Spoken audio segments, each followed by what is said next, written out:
Fala, meu povo, boa tarde, bom dia, boa noite, como é que estamos aí? Ainda em processo de quarentena, mas estamos de volta aí com mais uma videoaula, Direito do Trabalho 2, tratando sobre sindicalismo, né? E a gente vai tratar especificamente de um artigo que eu trouxe para vocês aí, para que vocês analisassem para responder as nossas duas questões das provas, ok? Então, a gente vai trazer antes algumas observações. Queria dizer a vocês, esse artigo ele foi de 2019, é um artigo relativamente recente, do ano passado, e que foi retirado do site da Cielo, que é um site que possui conteúdo científico. Então, assim, sempre que vocês fizerem seus trabalhos ou buscarem algum respaldo, né, para os trabalhos de vocês, seja o TCC ou um artigo científico que vocês queiram produzir, procurem sempre uma ferramenta que tenha conteúdo científico ou que traga no seu bojo, não é, um viés científico, para que vocês tenham maior credibilidade nas citações dos trabalhos que vocês querem realizar. Então, o artigo ele tem por tema reforma trabalhista, precarização do trabalho e os desafios para o sindicalismo. E aí ele traz alguns contextos específicos, né, pós-reforma trabalhista, ele faz algumas alusões, e nessas alusões ele trata muita coisa daquilo que a gente debateu em sala de aula, tá certo? Um ponto interessante foi com relação aos aspectos que contribuíram para que houvesse um contexto desfavorável no sindicalismo brasileiro. E ele aponta, na realidade, 4 fatores. O fator estrutural, um fator econômico, um fator político e o cenário internacional. Então, assim, isso não está de forma explícita no texto, você vai apurar isso após a leitura, e estruturalmente, vocês vão ver que a opinião do autor é de que os sindicatos eles adotaram uma posição passiva diante das iniciativas de reforma trabalhista do governo federal, né? Ali naquela época de transição Temer-Bolsonaro, houve aí, na realidade, uma posição passiva, um tanto quanto passiva do sindicalismo brasileiro. Isso não quer dizer que não houveram manifestações contrárias, que não existiu oposição ferrenha por parte, né, da bancada de oposição na Câmara e no Senado. O fato é que isso não teve um controle mais maciço por parte de centrais sindicais ou de confederações nacionais, que pudesse trazer o maior respaldo para os movimentos contrários às reformas trabalhistas implementadas pelo governo Temer-Bolsonaro. Então, essa é um ponto estrutural que o texto faz alusão. Outra é a questão econômica. Ele trata que especificamente houve uma crise econômica. E diante dessa crise econômica instalada, diante da necessidade de uma adaptação da legislação trabalhista para um novo molde econômico, tendo em vista que nós, né, tínhamos uma CLT extremamente antiga, da década de 40, e necessitaríamos agora de uma CLT que se adaptasse à nova realidade econômica brasileira, que era de uma tentativa de retomada de crescimento, tendo em vista o grande déficit econômico que o Brasil se encontrava. Então ele diz que houve também uma baixa adesão às marchas da classe trabalhadora e às jornadas das lutas e paralisações convocadas pelas centrais sindicais, tendo em vista as manifestações que ocorriam desde 2013, capitaneadas pelas centrais sindicais. Então aí a gente tem parte do pressuposto de que o cenário econômico já vinha pedindo, na realidade, uma reforma, né, no setor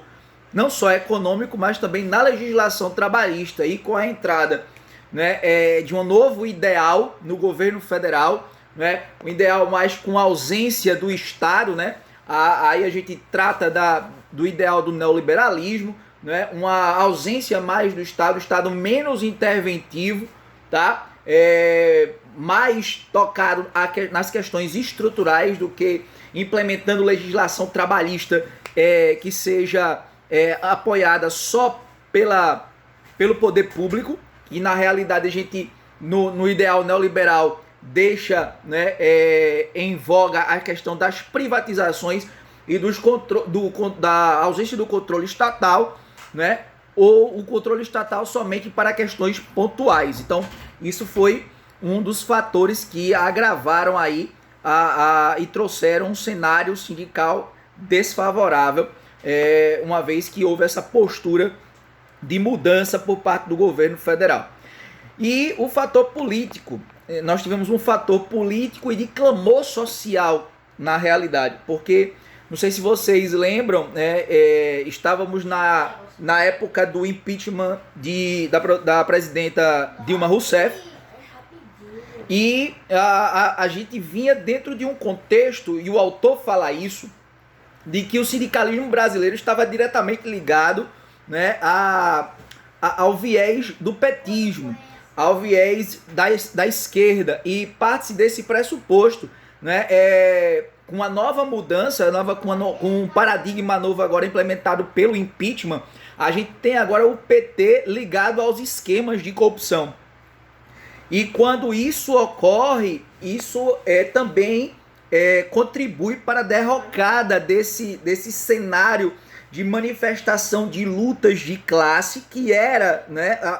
um dos pontos do petismo, e traz verdadeiramente uma dificuldade acerca de se aceitar esses ideais de lutas de classe. Então, nós temos um fator político-social aí interferindo também no cenário desfavorável ao sindicalismo brasileiro. Aí a gente fala do cenário internacional, né, tratando da reestruturação das empresas, tendo em vista os ideais, a volta dos ideais neoliberais, né, ou da tentativa do retorno do liberalismo clássico, nessa ausência de controle do Estado, nesse enfraquecimento da legislação trabalhista, que é um dos pontos do neoliberalismo, né? Aí a gente parte por essas mudanças dos processos produtivos, trazendo, né, uma hegemonia mais neoliberal, e as políticas de desconstrução de direitos sociais, tendo em vista a necessidade de ter um empresariado mais forte, na tentativa de que aqueles que levantavam a bandeira da reforma trabalhista dissessem, né, com menos rigor nos direitos sociais, eu teria a possibilidade de ter um empresariado mais forte e abraçando aí novos postos de emprego. Então esse seria um dos fatores específicos destes 4 pontos que eu trato com vocês, no tocante aos fatores que contribuíram para que houvesse um contexto desfavorável no cenário sindical brasileiro. E lá na frente, existe uma outra observação interessante também, que é com relação à questão do mercado de trabalho. O que acontece com essa mudança no mercado de trabalho, e se essa mudança do mercado de trabalho após reforma trabalhista trouxe algum impacto na sindicalização. E, embora o autor demonstre verdadeiramente que existia esse viés aí, né, de condução da atuação sindical mais para o esquerdismo, a gente vê uma observação muito coerente aqui com aquilo que a gente está falando, né? E a gente comenta em sala de aula, e quando a gente estava junto lá no início do período. As mudanças, né, nessas formas de contratação, esse novo mercado de trabalho trazido pela reforma trabalhista, impactaram sim na sindicalização. E respondo por quê. Se vocês observarem, agora o empregador ele tem diante de si, palavras do próprio autor, um amplo cardápio de formas legalizadas de contratação que podem rebaixar direitos trabalhistas.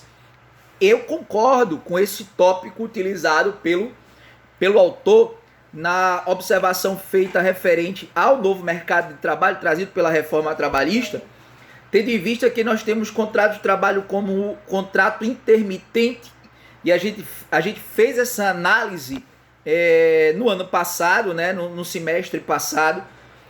trabalhando essa ideia de que o contrato intermitente traz uma insegurança jurídica muito grande. O próprio princípio do legislado, né, do negociado prevalecer sobre o legislado, quebrando aquela hegemonia de que não existia hierarquia normativa no direito do trabalho, sempre se aplicaria aquilo que fosse mais favorável, isso foi flexibilizado com o artigo 611-A, o contrato de trabalho autônomo exclusivo, onde eu retiro toda a possibilidade de vínculo empregatício com relação àquele empregado e ele fica exclusivo para uma determinada empresa ou para um determinado empregador, não tem direito a décimo, não tem direito a férias, não tem direito a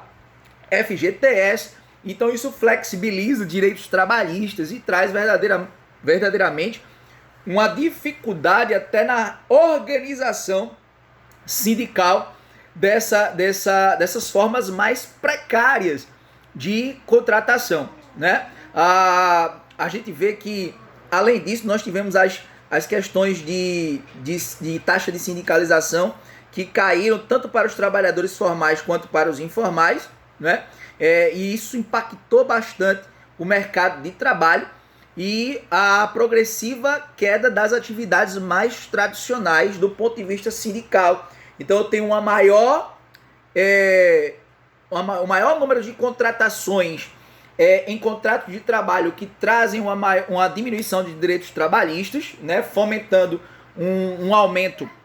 nessas formas mais precárias de contratação e uma dificuldade de sindicalização e uma diminuição das formas mais tradicionais de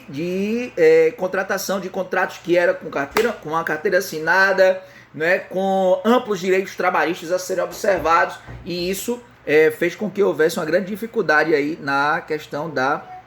sindicalização, tá?